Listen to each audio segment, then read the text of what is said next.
My name is Sylvia, and this is my immigrant story. My father is an immigrant from Michoacan, Mexico. Every December, we would return to my father's native land for my grandparents' corn crop harvest. As my father worked the land, I played with my cousins and tasted the wondrous foods of my father's youth. I roamed freely and felt the earth of my father's people consume me. For 1 month each year, I was Mexican. My mother is an American, born and raised in a small town in California. My parents met, married, and had 3 children: Sylvia, the beautiful eldest princess; Salvador, Jr., the jokester middle child; and Ricardo, Ricky, the shy baby of the family.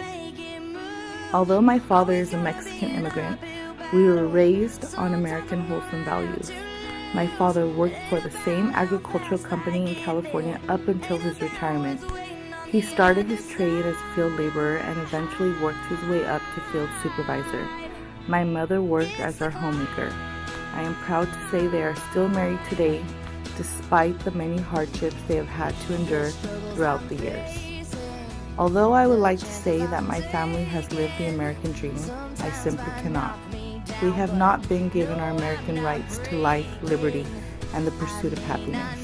In fact, it may be argued that we have been robbed of these rights outright. My parents watched both of their strong sons struggle with racial profiling on a daily basis, and despite all efforts to encourage empowerment, they were essentially forced to helplessly watch their underage children fall prey to our country's distorted system. I wish I could say that this was the worst my parents had to endure, but again, I cannot. In 2005, I met and eventually married an undocumented Mexican immigrant.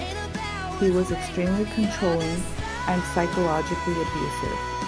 While I knew that my family would support my efforts to flee, I was not willing to abandon my parents, brothers, nieces, and nephews to the inevitable backlash of his wrath.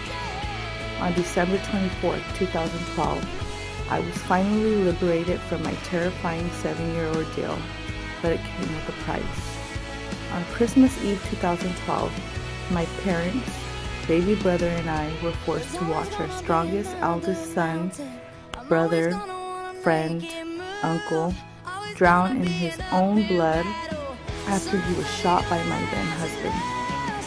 Although it was the end of a world I still deeply cherish, it was not our end. My brother's passing strengthened my family's faith in God. No one has greater love than a person who lays down his life for his friends. John 15:13. My family understands that the devil comes to steal, kill, and destroy. John 10:10. And we refuse to give victory to the darkness. Instead, we praise our Lord on high for his love, mercy, and sacrifice. Our Father Jehovah has not burdened us with anything he has not asked of his own Son, Jesus Christ. We are Mexican Americans, and we will not be put in a corner. For I am not born for one corner. The whole world is my native land. Seneca the Younger. Although our American journey has been wrought with obstacles, my family continues to overcome. It is not that we are capable of enduring more than others. It is simply that we know who to lean on in times of despair. For I know the plans I have for you, declares the Lord. Plans to prosper you and not to harm you. Plans to give you hope and a future. Jeremiah 29:11. My name is Sylvia, and that is my immigrant story. My faith is shaken, but